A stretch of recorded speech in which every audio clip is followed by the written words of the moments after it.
in India.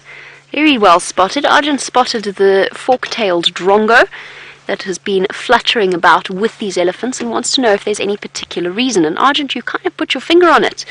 Very well done. We see fork-tailed drongos accompanying all big herds, or in fact all large mammal species that are herbivores, and for a very good reason. It's because that during their feeding, they displace insects that might otherwise be very, very difficult to spot, and the drongo can swoop in and take advantage of that. And it's not just limited to the mammals or the animal species here. I've been out on bush clearing missions, so essentially to go and cut down trees. And I've been followed by fork-tailed drongos fluttering about my feet, as they would flutter around this elephant's lovely feet, trying to catch whatever they happen to stir up. So the fork-tailed drongo is pretty much a constant at a sighting like this. Beautiful skin in this morning light. Aren't they just absolutely lovely?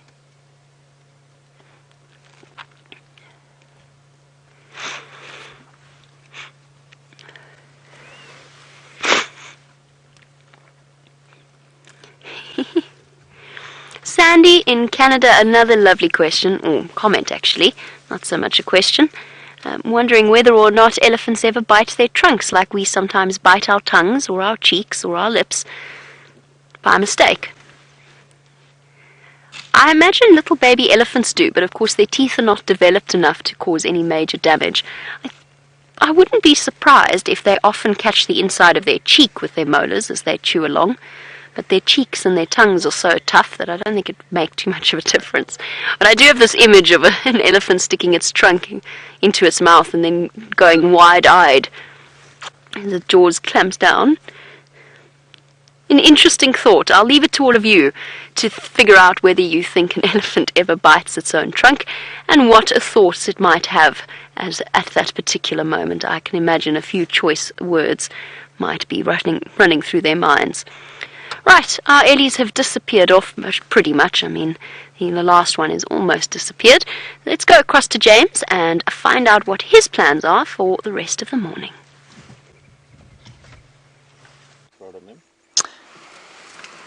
Now that, everybody, is a blue waxbill, a little finch-like bird, looking for seeds in the seed bed, of which there are many, believe it or not, despite the apparent barren nature of that clearing in which she's standing. They're such a lovely colour. They're such cheerful or cheering birds. I don't know how cheerful they are. I'm not familiar with their psychology. But there are a few other birds around here. We've got there's a fork-tailed drongo on the tree. There we are. Gorgeous colour with the blue of the spring sky. And then, Davy, I think there's some grey-headed sparrows down on the floor there around that sort of drying piece of beefalo dung. Oh, there's some red-billed buffalo weavers. And now right above us in the trees we've got grey-headed sparrows. Can you see any, Davy?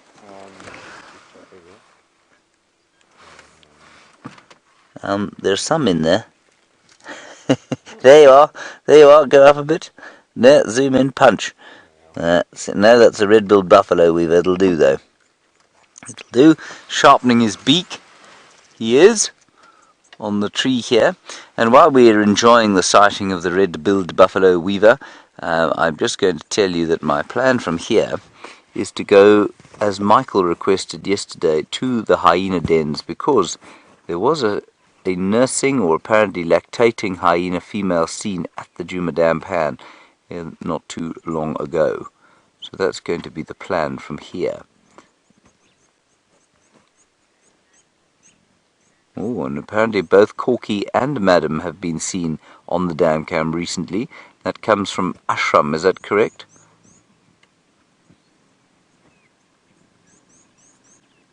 Cool.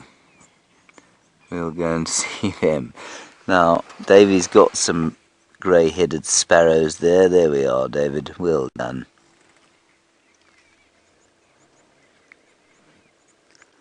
And that is, sorry, not from someone called Ashram. I'm not sure where that came from. It's from Chris Rogue. Thank you, Chris Rogue. Alrighty. That'll be our idea. Oh, hang on, wait, David. There's another Scimitarbill. Can you believe it? On the tree there. That's it, on that very tree. Keep up a bit, zoom full. There, the Scimitarbill, and it's got its breakfast. What is it eating? I think it is E10. See, now look, now you can see the probing action of the beak. Sitting there, chin spot battus just above it. Female chin spot battus. This is so cool. See how that beak is used, and what a brilliant adaptation it is. There you go, probing into the holes in the trees, a very long sticky tongue like an aardvark. That is really cool, everyone. So often you talk about these things, but it's quite difficult to imagine what I mean when I say a probing beak. Up a bit, he's still there. There he is. There we are. And just digging underneath the bark into the holes that the woodpeckers have drilled. Oh, that's so cool. And look how he's able to hang upside down. Incredible strength in those tarsals. That's the muscles in the feet.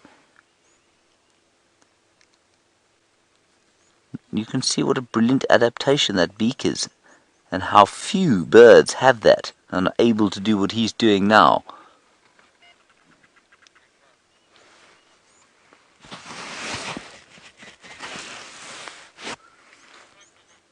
Yeah, caught another one.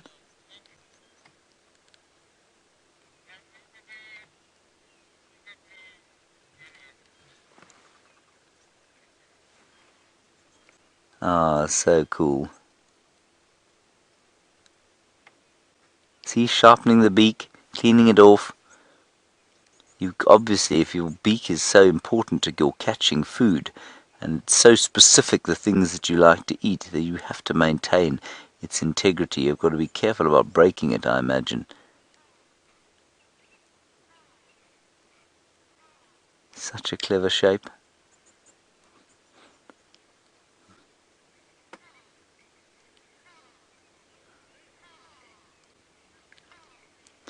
Hello, X-Ranger. Dave, any idea how many birds you have on your bird list? I'm afraid I've lost count. You mean it's so numerous that you can no longer count it? Indeed. Yeah, so basically, X-Ranger, he's given up on his bird list. You know, it's the millennials, X-Ranger. They don't stick to anything these days. Davey, there are going to be two Scimitarbills here now, right here, on the same tree. This is fantastic. This is Scimitarbill City. X-Ranger, we must ask Eggsy what his bird list is like. When I left for Kenya, it was chickens, lilac-breasted rollers, and brown-hooded kingfisher, I think. And I think there may have been a hornbill and a grey go-away bird there too.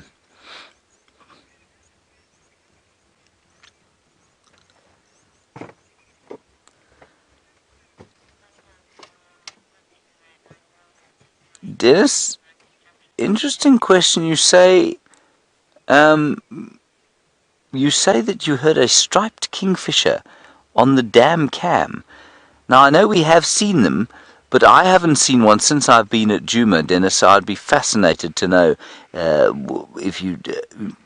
just keep an eye on that dam camera. I certainly haven't heard them, but that's really nice to know, Dennis. Thank you. We can certainly try and find them. Look, he's pulling out grubs there.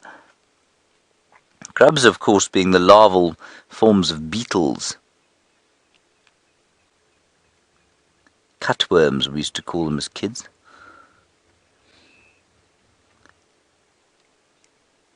All, of course, mixed in with the dulcet tones of a hammer going in the camp. Wonderful.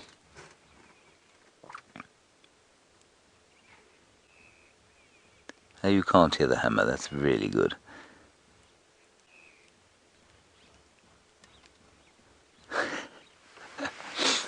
I'm surprised because it's all I can hear.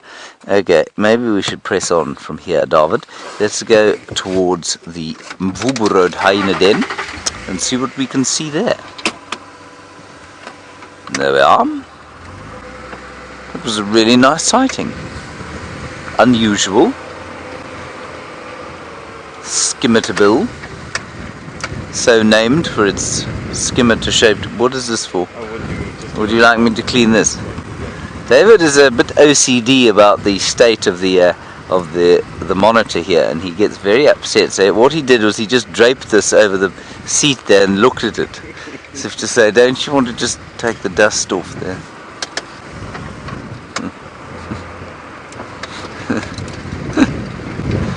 Yeah, we'll pop past the Gallagher waterhole as well.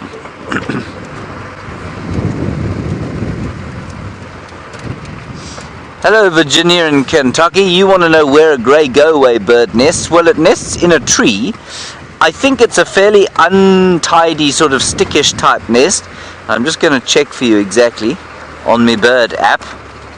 But I think it's a fairly untidy nest of sticks, about sort of 6-7 feet off the ground. That's my recollection anyway. Go away bird. No, not going to be there. Family list. Let me look under Turaco. Turaco. There we are. There we are. Breeding. Monogamous and occasionally breeds with nest helpers. Nest a shallow and flimsy, unlined platform of twigs. So an unlined, untidy platform of twigs in a twee. Go ahead. Jamie is hailing me on the radio. Did you drive Zoe this morning? Negative, I did not. She's got tracks of a female leopard on Zoe's road. I'm pretty sure it's Shadow from last night though.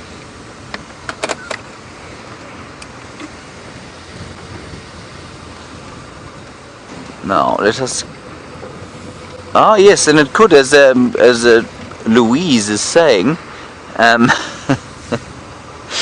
that it could have been the leopard seen at the dam cam yesterday evening, identified as Cheetah. Is that correct? Cheetah, daughter of Nyala and granddaughter of the mystery leopard Salaeshe, who I have yet to meet. So that's well possible. And Chris Rogue, thank you very much for those updates. As always, your sharp eye for the damn cam, much appreciated every morning.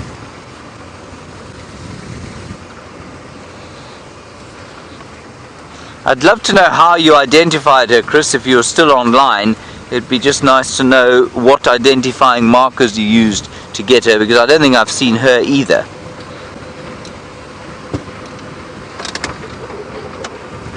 Not easy to identify animals on the dam cam, and it amazes me how accurate Chris Rogue especially is at doing those things. There is nothing at the Galago pan, but I just wanted to stop here quickly and tell you that spread around over this seemingly barren piece of land is a massive amount of fertilizer from elephants and buffalo and kudu and impala and Nyala. Probably even the odd scrub hare. So I suspect when the rain falls on this clearing, well, if you happen to be a seed lucky enough to have escaped the attentions of the blue waxbill, you will be very happy in the conditions in which you find yourself. Oh, I have hit that stump, everyone. Maybe 780 times since I've been here.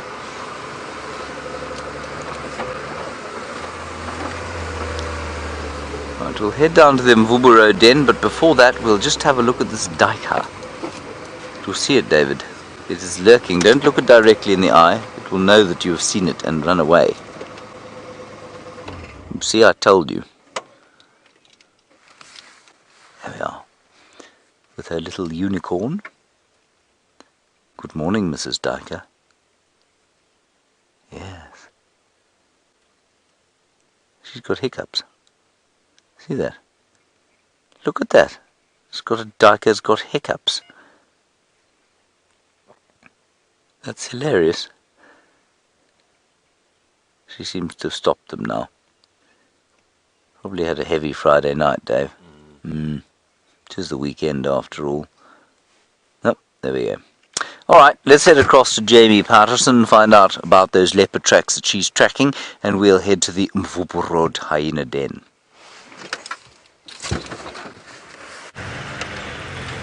Lovely to hear that James has decided to go and check the hyena den.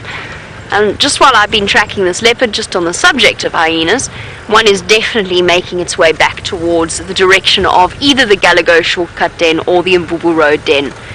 So, as James has updated you, we've got fresh-ish female leopard tracks. I say fresh-ish because they've been stepped on by both the hyenas and a herd of zebra that at some point has wandered along this road, which is a nice way, excuse me, it's a nice way of aging the footprints that we see in the sand and getting an idea of when this animal walked in this direction. What's interesting is that they come almost from where we had all of the action last night. Now, of course, we got that update about Cheetah, which I think means tail, unless I'm very much mistaken, a female leopard that I have not yet encountered, the granddaughter of Saleeshe, the daughter of Insele, and she's been seen once, I think, on these live safaris by Brent on Buffelshoek Cutline, not terribly long ago, probably about a month ago.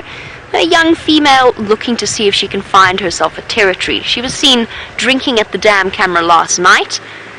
I don't know that these are her tracks. It's all a bit confusing. Did we have a sixth leopard player in the drama last night? Did she perhaps go and follow the noises to investigate what was happening?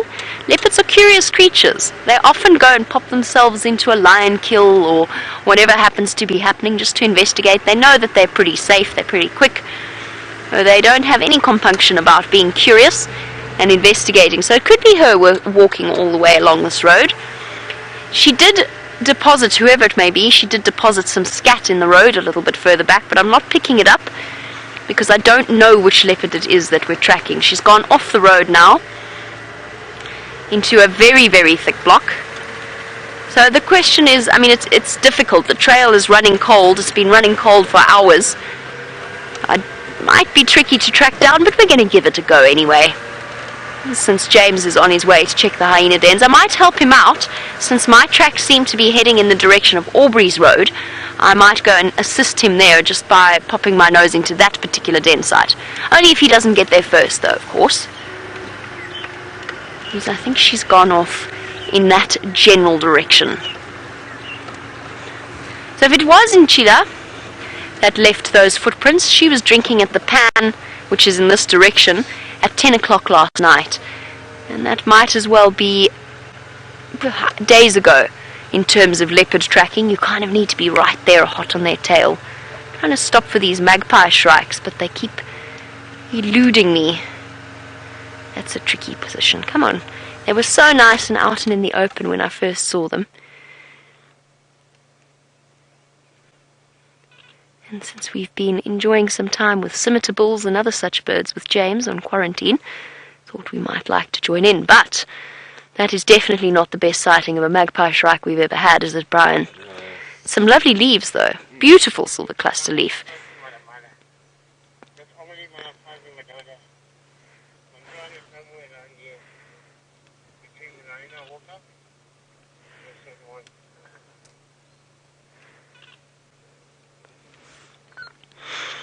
There's our magpie shrike. This is why I stopped. I think it actually has something in its bill. But it keeps... there we go. It's definitely got something. It's got some kind of breakfast.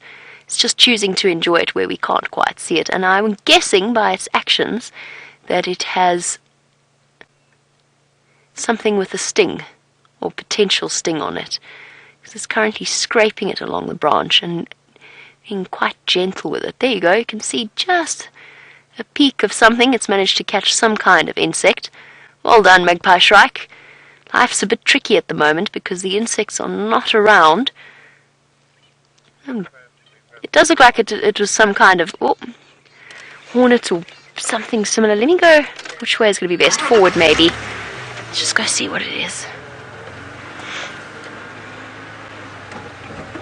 Oh no, don't go backwards now.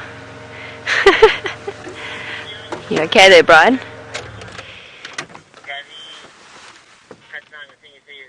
What you got? I think that looks like some kind of stinging insect. Hard to see exactly what it was. Maybe one of the hornets or bee species. Oh, bye-bye. decided that it wants to go off and enjoy its breakfast in peace, which is fair enough. We'll let it carry on. So that was a magpie shrike, also known as a long-tailed shrike. For those of you more familiar with the older bird names of South Africa, those of course have changed over the course of the last few years. Do we have turkeys in South Africa? No, not as well. Yes, we do. In farming situations. I remember being terrorized by a turkey once when I was a child. But no wild occurring turkeys. The closest thing in terms of game birds is probably things like guinea fowl and francolin. Right, we're going to continue on looking for where this lovely female leopard has gone, whoever she may be. Let's go and see what's happening with James's hyena den examination.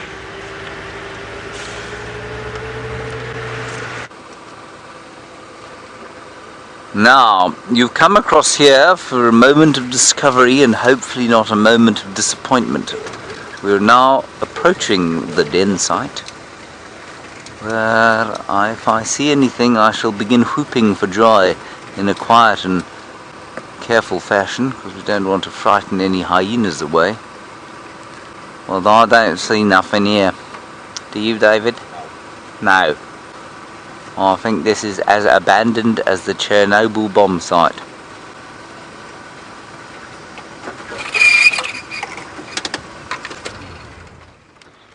That said, let me just pull in here a little bit. The first thing to do now, of course, is check on the floor for tracks. There are lion tracks around.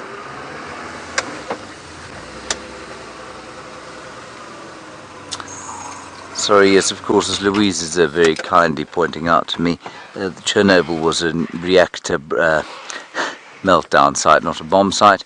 That's what I meant. Thank you, Louise, so much for that. We're just looking here to see if there aren't any kind of obvious pieces of evidence to suggest that there has been much activity. Now, I can't see any tracks here, so what I'm going to do is get out of the car and have a look. David, if I am devoured by a hyena, you may have my camera. Thanks, Dave. Will you keep me posted on whether the audio is maintaining? I shall. Yes. Now, let's go and look.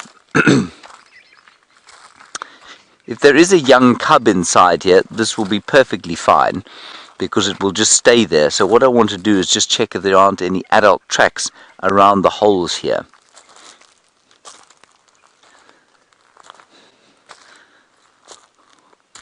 Any evidence of fresh excavation. But there are not. No.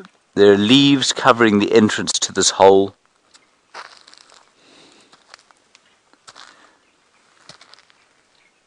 No, there's no activity here at all. You're still hearing me, are you, David? What a joy. No, I'm afraid it seems to be unoccupied. It is a very salubrious neighborhood. My second favourite of the hyena dens. My first favourite is the next one we'll go to, which is the one on Gallagher Shortcut, not too far from here. Directly, probably only about 400 metres or a quarter of a mile from where we're now sitting. So, Chris, thank you for that. You say you managed to identify Nyala by a triangle-shaped arrangement of spots above her left eye? Right eye, above her right eye, and a question mark-shaped spot on her cap. Thank you very much for that, Chris. That's very useful information. I'm pretty sure, given where Shadow has gone and where she was last night, that the tracks that Jamie's got are probably exactly that leopard, Nyala.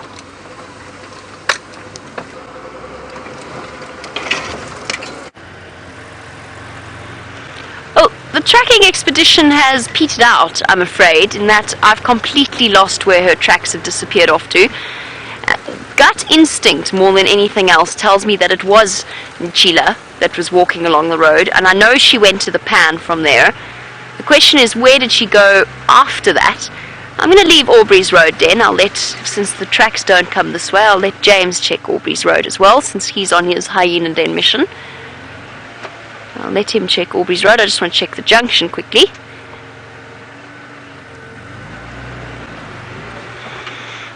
I have to show you something because it's really cute. It's not leopard tracks, but they may be the tiniest zebra tracks I've ever seen in my entire life. Hold on one moment. See if we can get them. They're so tiny they look like little antelope tracks. Cute! That must be the minute, smallest zebra in the world.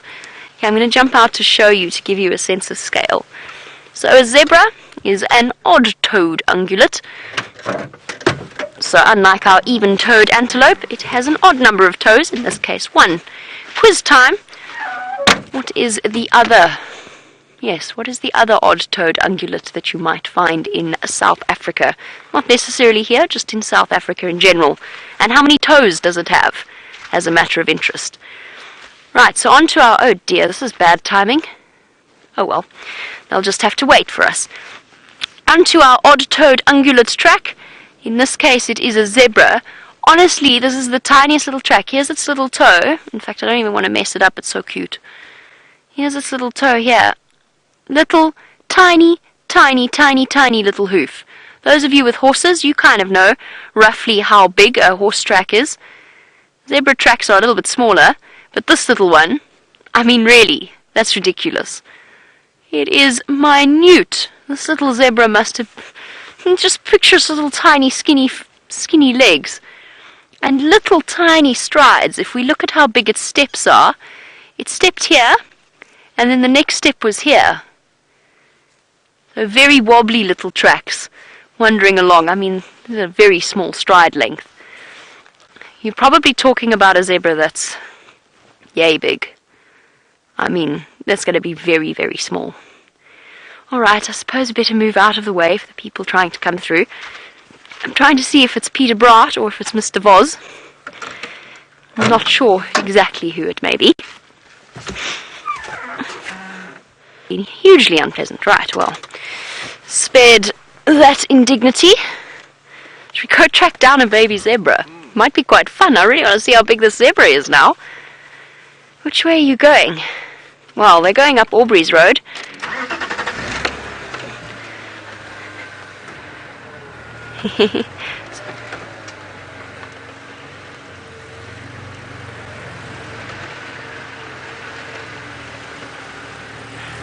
Oh well, we absolutely have to go and track down these zebra, because it is Ken in Oklahoma's birthday. He's 71 years young and would very much like to see a zebra. Well, there you go, Ken, that's what we shall do. Brian and myself shall devote the rest of our time. Cheers, Pete! Sorry, he's right behind us, otherwise we'd show him to you, but he's sort of difficult. Oh, there he goes. Bye-bye. Bye, Pete. Ken! In that case, Brian and myself are going to devote our time and our energies to tracking down a herd of zebra, which I have to tell you is a first for me, Ken, but let us see what we can do. And I can tell you right now, we are on the wrong track, because they've gone off the road towards Sandy Patch. Now let us turn around and go and search for Ken's special birthday zebra. They'll have dressed up specially for you, Ken, in their special stripy outfits. My gut instinct, by the way, just in terms of animals in outfits and our lovely leopards, my gut instinct is that Cheetah is either along the boundary of Buffelshoek, or she's gone towards Simbambili. I don't have a good grounding for saying that, except that she spent a lot of time in that area.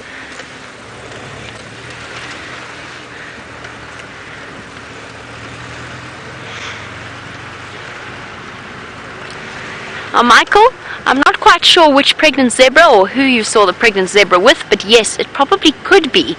If it was in this general area, it could well be that that pregnant zebra has given birth and that this is her little one. I mean, with tracks not much larger than my thumb, okay, slight exaggeration, just a little bit larger than my thumb, That's a very, very young zebra. It's a newborn, fluffy zebra. You can just picture it in your mind with its wobbly long legs and all kinds of things. It's a baby. It's a very tiny baby. So yes, it could be a baby that's only a couple of days old. We'll have to track it down, or try and track it down. I think this is the first time I've ever tried to track a zebra herd. They might be on their way to Sydney's dam for water. I'm trying to think where they might want to go. We've seen the zebra herd moving around this area. Oh, are they back on the road? Nope. Lots of hyena tracks though. We've seen the zebra herd here a lot. And they generally have not fixed home ranges. They're not territorial in any way. But they usually have areas that they move about in on a regular basis. And there's usually a couple around Impala clearings.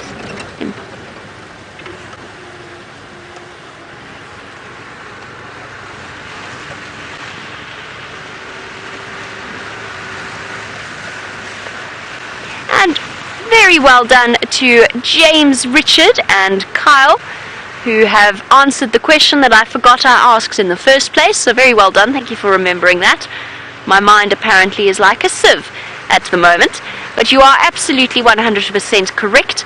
It is indeed the rhinoceros that has an odd number of toes. We had one other answer that was a carpy, and I'm going to explain that in a moment. Let's just stop and have a look. Oh, bye-bye. And that's why you should always... That's why we always stop and look at Steenbok. Right, so it's not an okapi. Okapi has, I think, or as far as I know, is an even-toed ungulate. But I might have to check that. No, it must be an even-toed ungulate, similar to a giraffe. So well done for those of you who got rhino. I'm going to go and track down Ken's birthday zebra. In the meantime, let's jump on board with James, find out how his hyena den checking is going.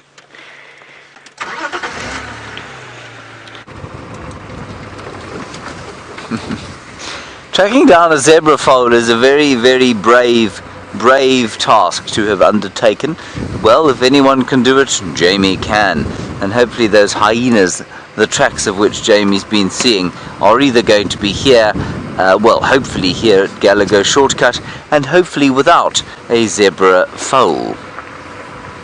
David, what are you sticking together? Oh, just the screw that's biting me. I see. David is sticking a screw together that's biting him.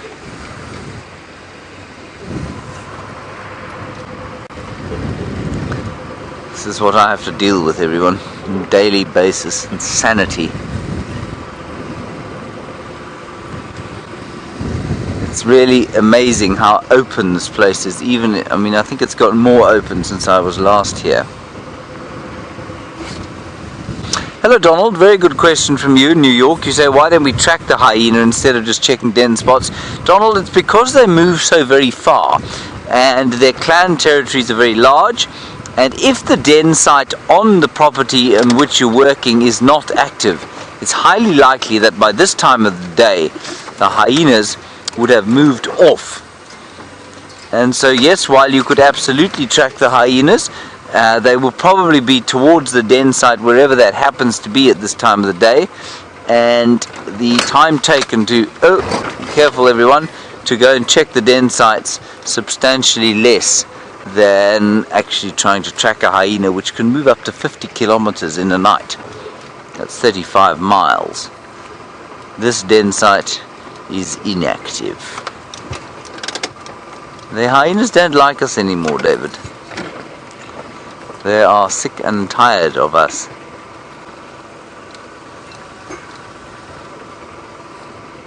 The last time I was here, you couldn't see down that way. It was all kind of closed up, but now it's very open on account of the elephants and the dry season / drought. Now the other thing we're hoping to have again, possibly over here, is in that big hole on the left-hand side, Dov. There were some pygmy kingfishers that were nesting inside that hole at the same time as the little baby hyenas were in there. And that was quite fun to see. But I don't see any kingfishers, nor do I see hide nor hair of hyenas. Let's go and look inside there. Once again, David, you know the deal. Yes. You can have my camera if I'm devoured. Okay.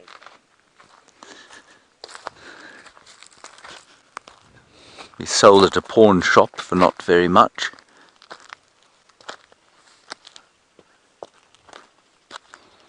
And what I'm looking for here again is any kind of evidence of scuffing up of the soil, any tracks, no tracks. This looks like it's perhaps been occupied briefly by warthogs.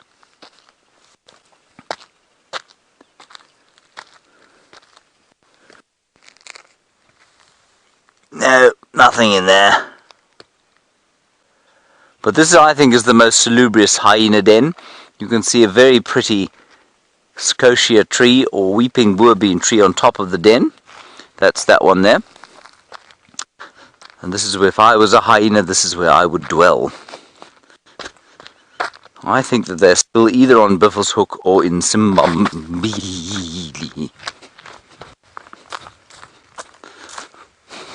That's my thought on the matter. It's getting quite warm, isn't it, David? Phew. I'll have to remove my jersey shortly.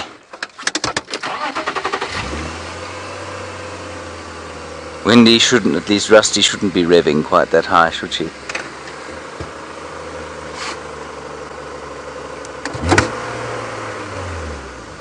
There we are. Okay, on we go.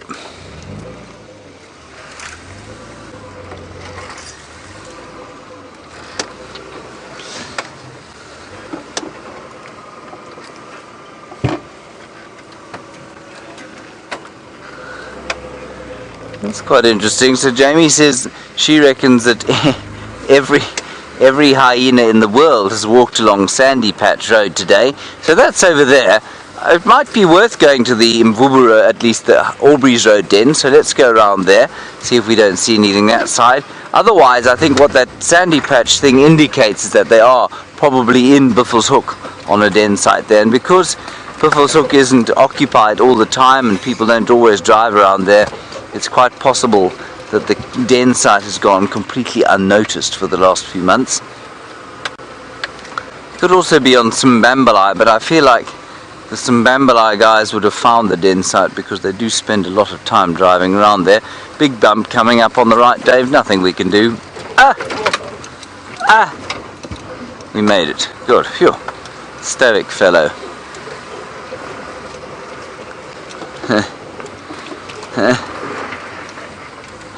There we go.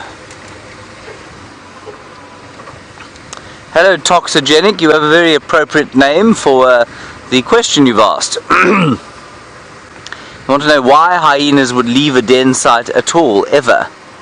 Toxigenic, they would leave a den site because they become toxic. They become toxic, well, not so much toxic, as slightly unpleasant from the amount of muck that the babies leave. So they obviously go to the loo all over the place, and they bring bits and pieces of meat and bone back, and eventually that starts to breed parasites, and they will then move dens. The other thing that makes them move dens is other predator pressure. So if lions come past quite regularly towards a den site, or perhaps use a path past a den site quite regularly, then the hyenas will move on. Okay, let's go across to Jamie, find out if she has managed to shed any further light on the whereabouts of that poor little zebra foal. I'm afraid no light can be shed on the whereabouts of that adorable little zebra foal that is presumably somewhere around here. Ken, I have searched high and low, or at least I've searched low, in that I have... Oh goodness, no wonder that was so uncomfortable. There's a thorny branch in the car with me. I have searched for the zebra. They haven't come out of the vegetation that they disappeared into. And of course, since we're not off-roading for all animals, it means that our search for now, well, not maybe just for that zebra, has ended, but I promise you I will continue to keep an eye out for any zebra that happen to pop out. And there's a chance that they're on their way towards Sydney's Dam, which is one of the few remaining water sources in this area, But their tracks haven't come out onto the road just yet, so I think they're still in the process of making their way in this direction. Now, as James has updated you, all of our hyenas appear to have come from Sydney's Dam or from the Manuletti, this corner of the area. I've heard rumours that they're denning in Dixie Koppies, which is in Manuletti. But there's no tracks going back just yet. So there's a chance that at least if they're not, they might still be denning this side, but there is a chance that they are still on Djuma somewhere. What are those animals all the way over there? Are they buffalo or are they wildebeest? Wildebeest, must be. Let's have a look-see. There we go, it's wildebeest. Remember when we used to have a huge herd wandering about Quarantine and Zoe's Road?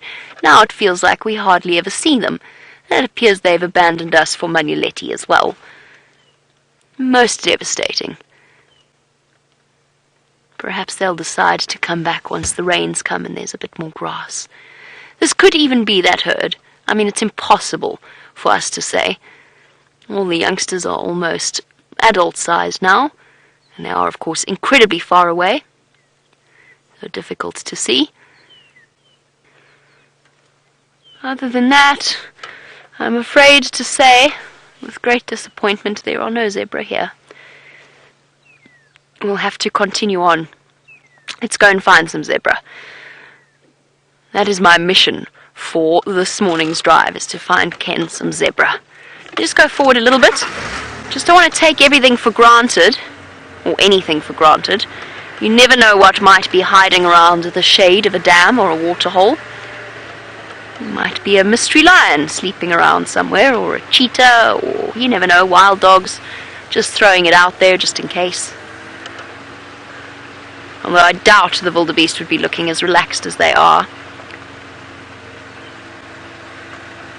No, I think all is quiet at Sydney's Dam.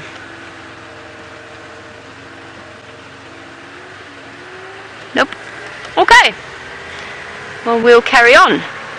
There must be zebra somewhere here. And then I think for the last few moments of the sunrise safari, I'm going to go back to where that kill was, and we can have a look at what transpired last night and see whether or not there's any evidence as to who got the final meal. My suspicion is that it is the hyenas. We heard them whooping at the end of that sighting yesterday, calling in the reinforcements. Because of course Corky was not prepared to take on 3 wild dogs on her own, and we can hardly blame her for that, but she was definitely interested in calling in the rest of the clan to provide her with some numbers support. And it seems as though, judging by the tracks that have come all the way from the Manuletti, the clan was happy to oblige her. They came racing in, including Bella, who we saw this morning.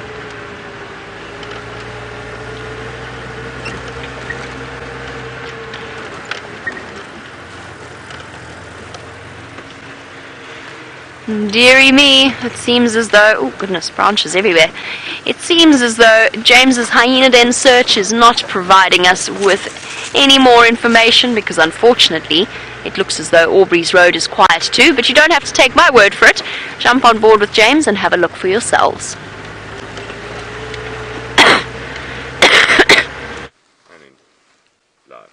You should always take Jamie's word for it, she never lies.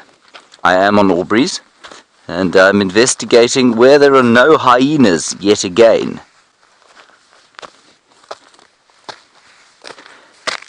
Hello? Hello?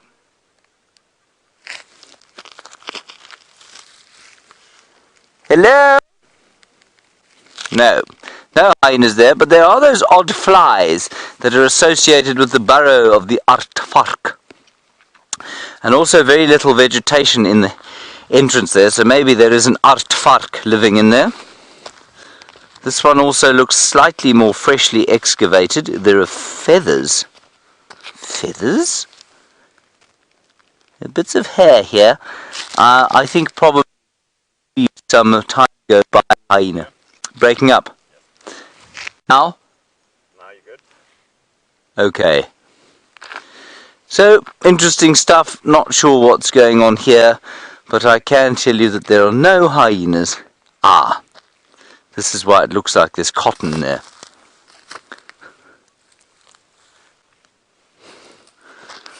This is Gossypium herbaceum, the wild cotton.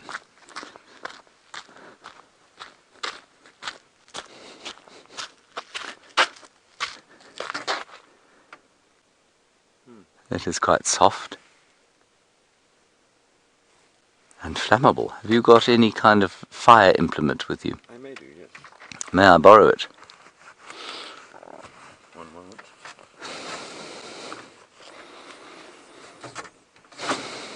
Ah, thank you so much. Now, let's do it here, David. Can you see it? Yes. Can you see it there? Perfect, yes.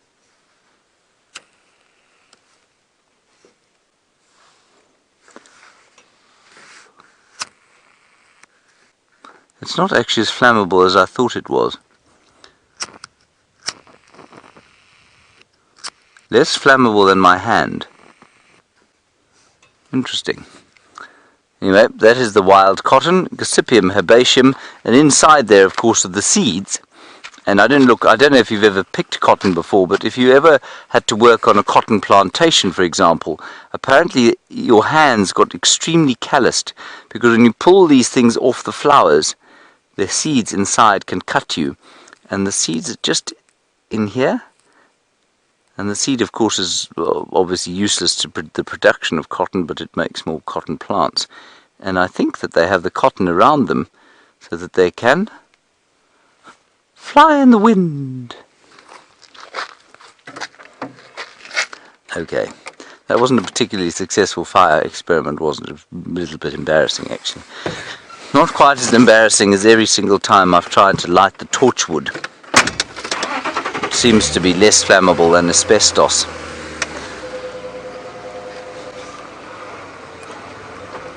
A bit of an anticlimax. Thank you, Louise, for that.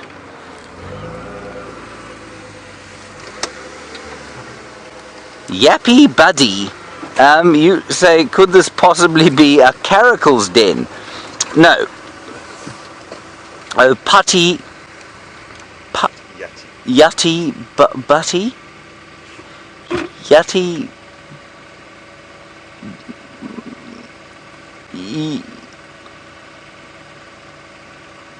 Louise. It's leaving me hanging here. Yutty what? Yutty Buddy. Right, okay, Yutty Buddy. You say, could it be a caracal den? Yutty Buddy? No, it couldn't be a caracal den. They would might den in a culvert or something, a bit like a leopard. It's unlikely that they would den in a termite mound like that, especially one that smelt of hyena, and it was very obviously on a game path, clearly used by hyena quite frequently. I think it's much too obvious a place for a caracal to go.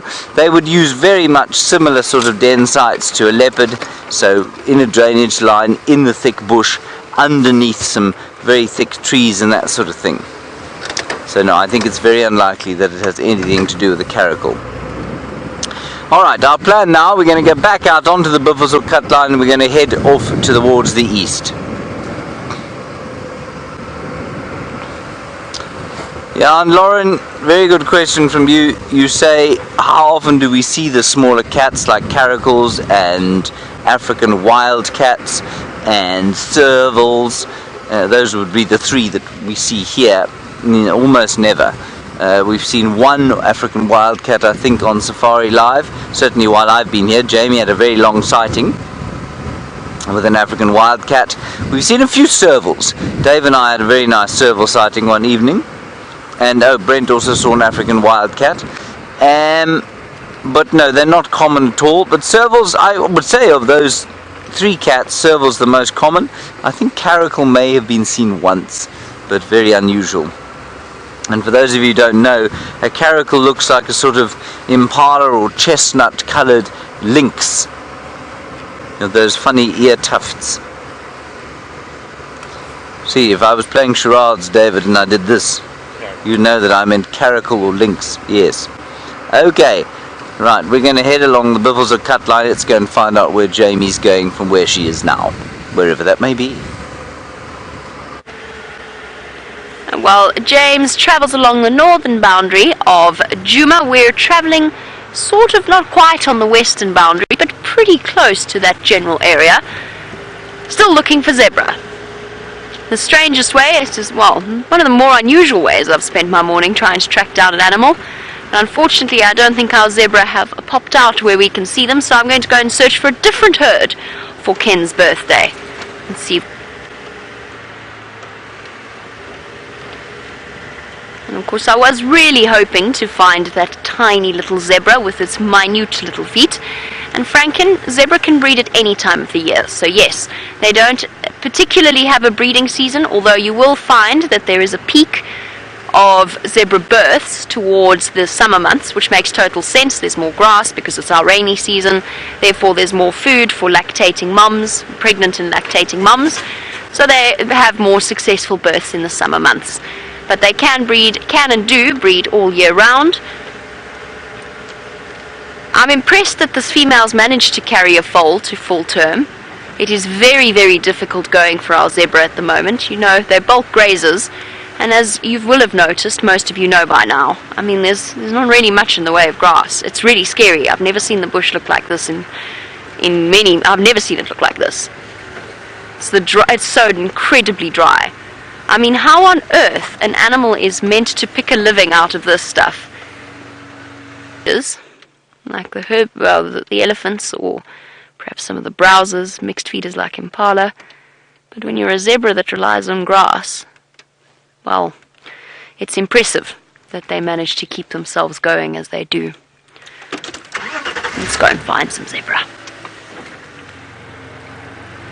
The wonderful thing about the zebra's family structure is that, sort of like an elephant, but not quite, the whole herd is involved in its protection. Now, foals do get quite badly injured by other females. Female zebra are quite aggressive. They'll often kick and bite at a foal that doesn't know its place or that mistakes them for its mother. But the stallion is exceptionally protective. I've seen situations where one particular sighting comes to mind where hyenas had killed. I'm just going to see what you're fussing about. There's probably a nest site somewhere here. Although if we were closer, or if we were close to it, that lapwing would be making even more of a fuss. Don't see any little ones. Okay. False alarm. I thought perhaps we were close to some little baby lapwings, but no luck.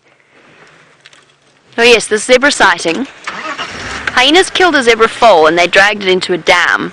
And the stallion was desperate to try and rescue this poor foal. The foal was dead, and the stallion just kept coming back and back and back and then getting chased off by the hyenas. It was tragic to watch, but it was very impressive in terms of the protectiveness of a male over his females and his babies. So they will often, even at risk of their own lives, zebra will go back and attempt to save a foal in distress.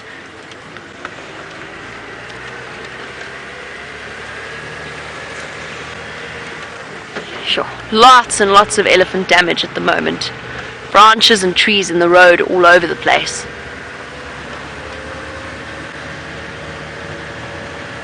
Come on, Brian, we've got to find some zebra.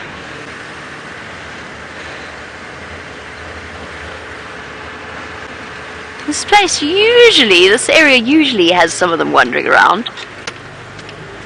We might still get lucky, we've got time. Now let's head across to James.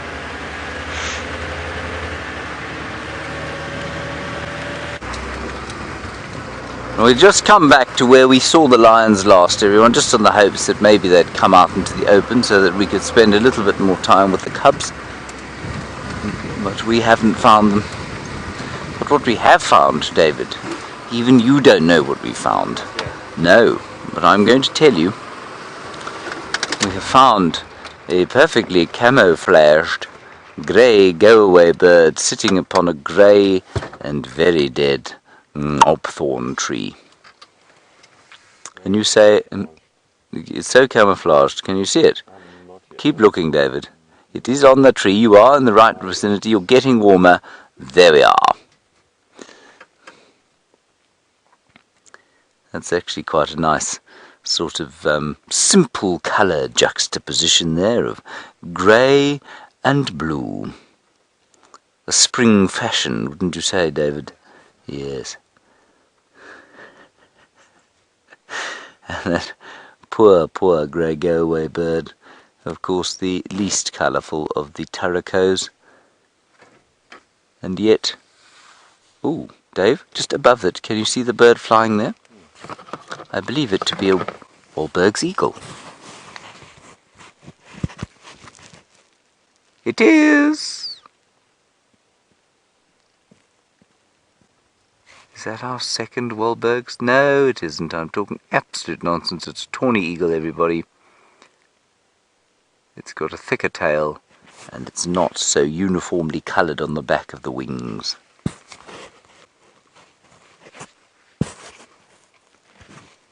We could also, of course, expect fairly soon to see a lesser spotted eagle, but I think to make a call like that from this distance is beyond my confidence at this stage. We'll go with Twany, quite possibly the same one that we saw above the lion kill. We're not too far from there now.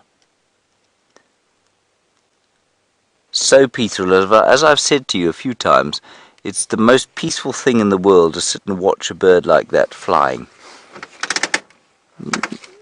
Oh, he's gone, Dave. No, he's not. He's still there. It's the wrong tree. Okay, let's carry on. So quite a sad bird, the grey go-away bird. Not much to eat here in the way of fruit at the moment, and all the others are so beautifully colourful. Hello, Justin. You say, what is one sighting that I shall probably never forget? Well, I think there are probably many that I will never forget. Let's try and find a Djuma one, which I've seemed to have forgotten all of them at the moment. Oh, well, I mean, the most obvious Djuma one would be that incredible sighting that Andrew and I had of the wild dogs on foot. That was just too spectacular. So that was great. I will remember always my first sighting of Shadow. I was on my own. It was my third or fourth day here, and I went for a little walk. Scott and Brent were driving, and I went for a little walk and managed to find her. I mean, to be honest, it wasn't much of a tracking expedition, but we did manage to find her, and that was just wonderful. Being alone on foot with an animal is very special indeed. What else would stick out for me here? I think those are probably the two that stick out for me the most.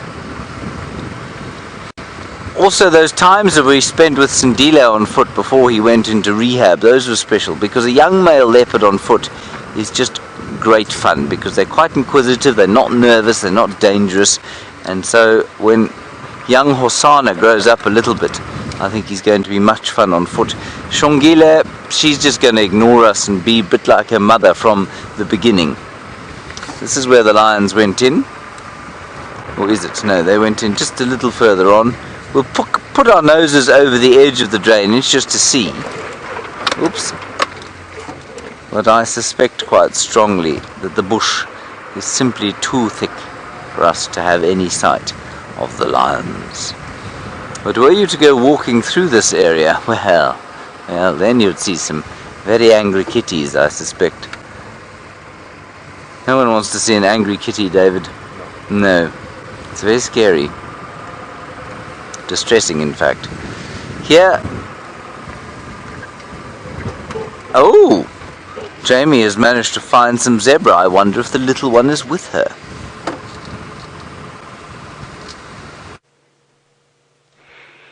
No sign of the little one, but happy birthday to Ken, who specifically requested zebra for his birthday, and I'm very, very glad that we were able to provide them eventually. It took us a little bit of searching. These two are having a bit of a niggle with each other. Whoa! And some not so friendly nips and bites. Probably two young males, although I wouldn't put it past the females to fight with each other either. So happy, happy birthday, Kenneth. I'm glad that you are spending it watching Safari Live. I hope that you have a lovely day. And there we are. We still have some zebra for you. I very much doubt it is the herd with the tiny baby, as we are now in completely the opposite direction. but nevertheless lovely to see. They're playing hard to get at the moment, giving us a good demonstration of how they disappear behind the trees.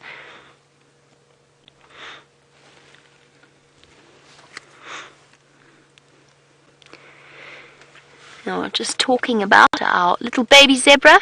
Michael, good morning to you, and as always, welcome to the Sunrise Safari. Yes, zebra can have twins, but it is very, very rare. So it's unusual. Horses have twins as well every now and again, but it is something that is definitely on the rare side of things. Now, like giraffe and elephant, twins are possible, but unusual. And to be honest, I don't think I've ever encountered a zebra with twins. What does sometimes happen is it looks like they've got twins because one zebra foal gets confused. They're not very,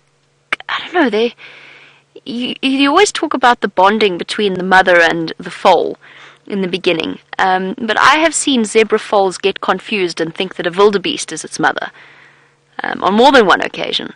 So often little foals will confuse their mother with other zebras, and then it might look like the female has two foals, but when it comes down to suckling, you'll know very certainly which one is hers and which one is not, because she does not make mistakes, even if the babies do.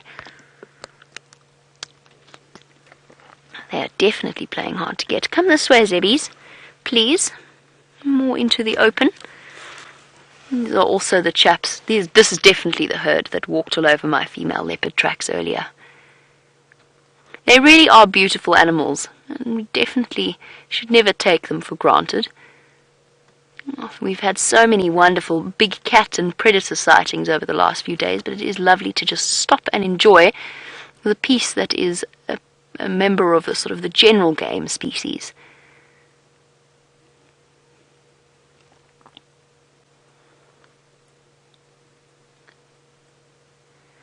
Wandering slowly through, desperately trying to find a nice patch of grass. We've already had this conversation, but you can just imagine how unpleasant it is for them. One thing that they have to their advantage is that their digestive systems work incredibly quickly, which means that they process the grass that they eat fast, and that means they can just eat and eat and eat and eat and eat until they've essentially got what they need from the food that they've eaten. A zebra, as opposed to a wildebeest, which is of a similar weight, will probably eat about twice, or need to eat at least twice, what the wildebeest eats, because they don't have the 4 stomachs. But on the other side of the coin, the process is a great deal faster.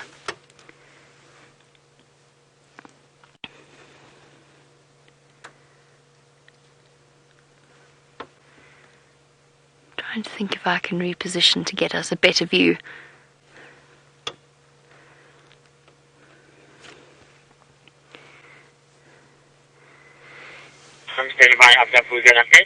And Dino Sniper, on the subject of our little zebra foals and them getting confused, you wanted to know why it is they get confused. I think it's just they're little and they haven't quite developed the sensory pathways in their brains yet. They haven't quite bonded with their mothers. There's always the story that zebra foals imprint on the stripes of the shoulder of their mothers because that's sort of their head height. I've yet to see good evidence of that. I have seen so many zebra foals get confused. And we always talk about how tightly bonded little ones are to the smell of their mothers. I think it's more that the mothers know the smell and the call of their own babies in this case, and the foals not the other way around. If you've ever experienced very young puppies or kittens, or presumably small children, but my area of expertise is not in the area of small children, but puppies or kittens, you'll notice that in those initial first few weeks of life, and the same applies for a zebra, they don't really register what's going on beyond their immediate, very small little sphere right in front of them. And zebra are the same. The only difference is that they have to, for survival purposes, be able to walk and run almost as soon as they are born, so that they can escape predators. And they've got that instinct. But I saw a zebra foal in the Kruger National Park when I was there with Brent in, I don't know when it was, I think it was March. I saw a zebra foal follow wildebeest away from the rest of the herd. It was chaotic. It was all around a waterhole. And this poor little zebra foal went off with the wildebeest herd and we never saw it again. Poor mom was standing there calling frantically, trying to get her baby back. And the foal just disappeared. Kind of, are you my mom?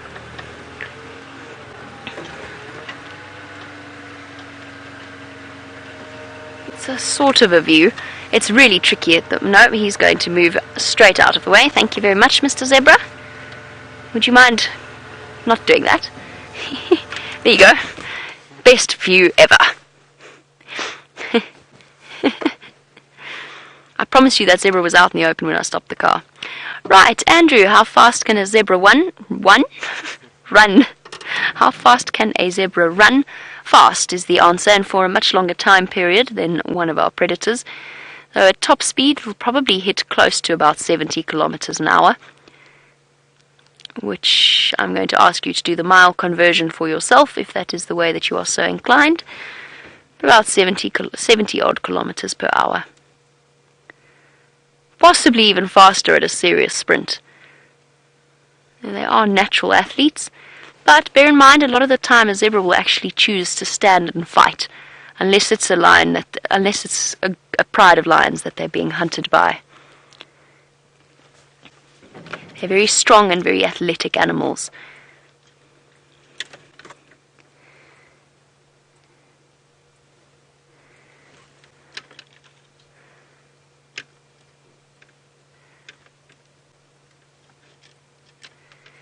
Ignacio, welcome, a name that I have not heard before. Lovely to hear your question coming through. Ignacio, the shadow stripes is what we call them. Ignacio is asking about the stripes between the darker stripes on a plain zebra's bottom, whether or not it is reminiscent of the quagga days. Very well spotted. Let's go. Oh, goodness gracious, I'm struggling to find you a good view here, so you'll just have to take this one for now. The shadow stripes are very, very distinctive of plain zebra, which is this particular species of zebra. The mountain zebra, the Grevy zebra do not have them. They're not made of dust. They are naturally occurring stripes. Some have more than others. And yes, you are right in your connection to the quagga. The quagga is was genetically a subspecies of the Burchell's or the plain zebra, which is what we're looking at the moment. And you'll see with each and every individual zebra, some have more stripes than others. Some shadow stripes are clearer. And basically what happened with the quagga is a small population of Burchell's or plain zebra. It's the same thing. Burchell's is the old name. Was geographically isolated at some point in not too distant history, a couple of tens of thousands of years ago. And as a result, it started to favor that very strange mixture that is a quagga that kind of looks like a half horse and half zebra. But it's not a half horse and half zebra, it is pure zebra, just a genetic abnormality. There's a project in Cape Town that is devoted. There you go, that one's got beautifully clear shadow stripes between the thick stripes of the rump and the back. Perfect. So yes, there's a project in the Western Cape that is attempting to recreate the quagga, which is an interesting process. And Dino Sniper, while we watch our zebra nibble away. Zebra travel with wildebeest for the same reason that all general game species will often travel together, although the relationship between wildebeest and zebra is quite close. So basically it's called an aggregation of general game species, and it's because there's more ears and more eyes to look out for things. However, generally, wildebeest and zebra feed off the same species of grass, but different parts of the grass. So back to our discussion about digestive systems, a zebra is more robust. They can deal with poor quality or different parts of the grass than the wildebeest can. They just eat more of it. So they chomp away at the top without any real discrimination, and the wildebeest come along and pick around closer to the base of the grasses that the wildebeest have already mown. That the zebra have already mown, and nibble away at the base there for the shoots. So they eat different parts of the same material. Well, Ken, I'm glad that we could provide you with a zebra for your birthday. We're going to move off and start wending our merry way home. While we do that, let's go across to James, who has got a ruminant.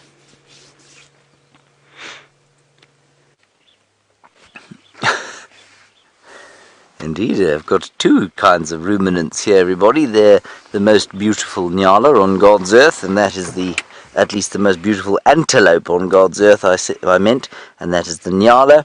And then there are also some Impala here, and we're in the glade of the drainage line that feeds out of Beefle's Hook Dam, from which we have not come. We haven't been there yet. We just stopped here underneath this yellowing jackalberry above us. It's very pretty. It's that one there, David, you see? Yeah. That one. That one there. See? Yeah. Yes. Where are we going? That one. No, that Oh, one. right, Yes, yes. up there. Yes. Very lovely. And I was just saying to David how incredibly peaceful it is sitting here. Now, I don't know how many of you have got the yellow-breasted apellis on your bird list, but if David pushes up the ambient sound, you might hear it calling. There. Stop now, obviously. There. Choop, choop, choop, choop, choop, choop, choop. Can you hear it? Mm-hmm. So that's the yellow-breasted apellis, and I don't know, I'd love to know if any of you have actually got it on your bird lists. And as I forgot to say during my introduction today, #SafariLive or questions at WildEarthTV, if you would like to tell us whether or not you have got the yellow-breasted apellis on your bird list. If you were a twitcher or birder out here, you would definitely count just the call, because it would mean that you have been within the vicinity of the bird. But it's not going to be findable, I'm afraid. And at this stage, we will find you one at some stage. I'd love to know if anyone's got it on their bird list. Let's pop up the hill here towards the Beefle's Hook Dam. I haven't seen it for the last 10 days or so, so I don't know if it's dry.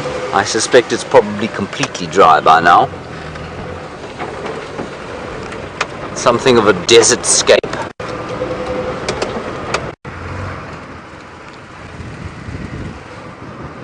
Hello, Nyala.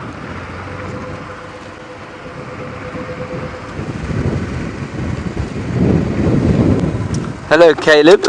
While I congratulate myself for this amazing spot, David, do you see what I see? What do you see? Now I want you to hold it together, David. Oh, it's run away. You know what it is? A pig, exactly. It was a pig, everyone. Caleb, you want to know if I've ever told you what my favorite bird is? I have. There was a warthog in there. My favorite bird out here is the white-browed scrub robin, and that is because my favorite bird is the humble Cape robin, which we don't find here. And the Cape robin is my favorite bird, as I've told many of you before, because it used to sing sitting outside the garden tap in the Johannesburg garden flat where I used to live. And when I was feeling down and blue on a winter's morning, it would sing outside my window on the tap and remind me that the wilderness was never too far away. So that's why the Cape robin is my favorite bird. And you know what? There was a poll done the other day about what was South Africa's favorite bird, and they had such great icons as the fish eagle, the martial eagle, the hardy-dar ibis. I think they may have even had what did they have? Oh, the Cape, or the lappet-faced vulture. And indeed, the winner of the entire poll was the humble Cape robin. So I was very pleased that my favourite bird was the most favourite bird of the country. Oh right, Jamie's got a raptor that is making for the spring. Oh, this is such an amazing discovery. I'm so excited. We've got this tiny little goshawk building its nest. And isn't this wonderful news for our future safaris? Because it looks as though this particular little, I think it's actually an African goshawk. I'm just double checking. I'm trying to get an idea as we look. My first thought was lizard buzzard. It's much the same size, but it's not a lizard buzzard. It's lacking that distinctive black patch. Oh, there it goes, underneath the chin. Let's just wait for one moment and see whether or not it decides to come back. And while we do, let me try and find all the little goshawks on my bird book so that we can discuss this. Oh, that's so exciting. It's still got a lot of building to do. It's all sort of, what's the word? It's a bit messy at the moment, that particular nest. But it's obviously committed. It came in with a branch. That's how we spotted it initially. So, which particular little goshawk have we got here? It's not a shikra, because it doesn't have the red eye that a shikra has. Ooh. This bird book's confusing me. It's not my regular one. It's one of the little goshawk species. We'll have to wait for it to come back. It would be nice if it were a shikra, but unfortunately I don't think so. So it was difficult to see in terms of the colouring of the chest. We're looking for red coloured stripes, or barred throats. It's definitely one of the goshawk family. Come on, come back. Where'd you go? Please come back. Oh, I see it. I see it. It's collecting nest material. Let's just go forward. This is right next to the road. I want to take my eye off it for 1 second.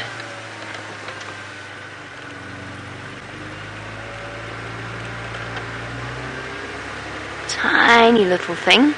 Please don't fly, please don't fly, please don't fly.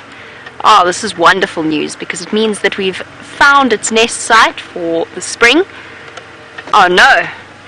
Oh no! It flew! Oh, no it didn't. There's two here. There's one right there on the branch there. How awesome is this? So there's number 2, either male or female. So they will build the nest together, as with all birds of prey. I'm pretty sure I'm going with African goshawk here. There's just 2 white patches. Has it got its red eye? I can't see in this bright light. Is its eye red, Brian? Yes. It is reddish. It's definitely not a dark chanting goshawk. It's far too small. Yes, I think we might have a shikra nest. That would be terribly exciting.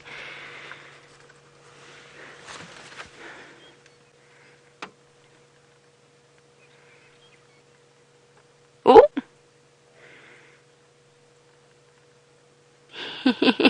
X-Ranger has said that I'm channeling Scott, the wonderful Scott Dyson. Look at this. This is fascinating.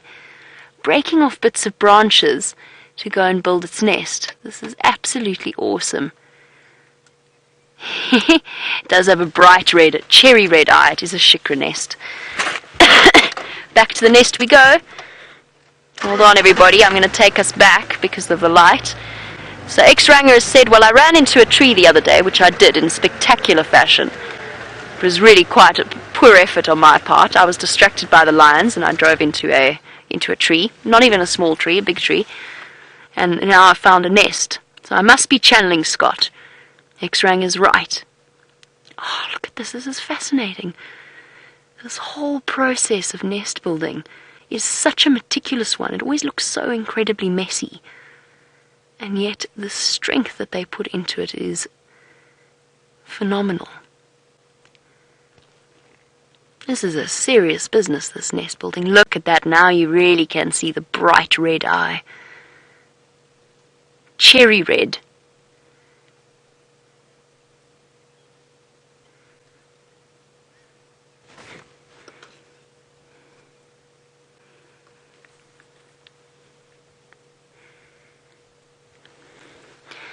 And as our birds of prey start to prepare for spring and the arrival of eggs and chicks, Laurie, yes, the drought has and will have a profound effect on the reproductive sort of cycles of all of the different species. There we go. That's fascinating. I never knew that they actually actively broke branches off to build their nests. Well done, Brian. Awesome. And yes, Laurie, it does indeed play or have an impact on their reproductive cycle. Sorry, I got distracted there because it flew off. So the herbivores are going to be less successful in their reproduction. They're going to lose fertilization, will be less successful, as well as carrying fetuses to full term.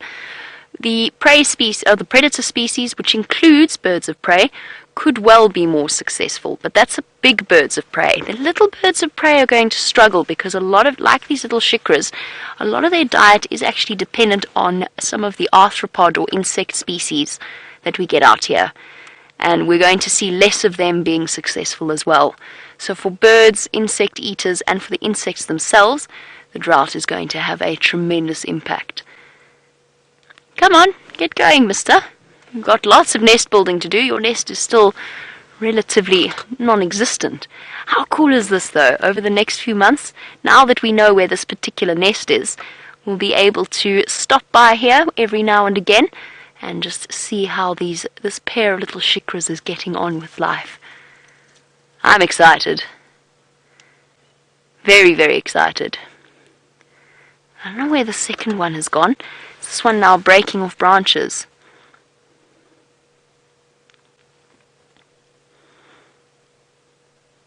Justin, it's an absolute pleasure. Justin says that this is now bird number 33 on his bird list.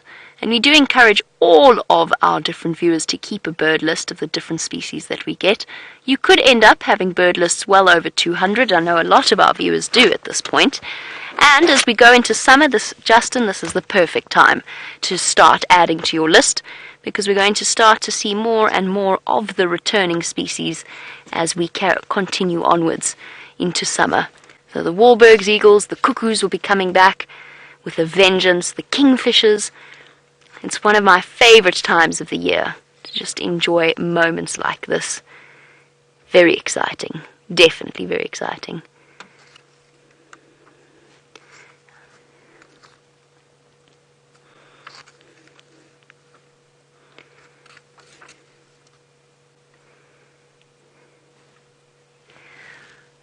How amazing is that? Lovely information coming through from Sally in Oregon. It is indeed one of my dreams to see the bald eagles, and Sally says a bald eagle's nest is something I need to see. She's seen ones big enough to fit 2 people in them and weighing almost a ton. That sounds tremendously impressive, Sally, and something that I would love to see. I'm afraid our shikra's little nest is not quite up to those standards yet, but aim high, little shikra, aim high. You never know, you might be able to get your nest going, perhaps not quite to the same extent, since our little bird is just a couple of centimeters high, basically around 30 or so odd centimeters. Oh, a tiny little bird. Thank you for that, Sally, and thank you to all of you as well for joining us. I hope you're as excited as I am about this particular bird's nest. This pair set out to add to their nest. We'll be watching them over the next few months, and that of course is the joy of Safari Live itself, is that we get all kinds of fantastic stories that we can follow. So a big thank you to Brian for his fantastic camera work as always, as well as to Lou and to Kirsty in Final Control. I'm also saying my goodbyes and my thank yous on behalf of Mr. Henry, who I'm sure would say that he has loved every moment of this glorious spring morning sunrise safari. Now we'll catch you in just a few short hours for the sunset safari. Bye-bye, and have a lovely day or evening wherever you happen to be.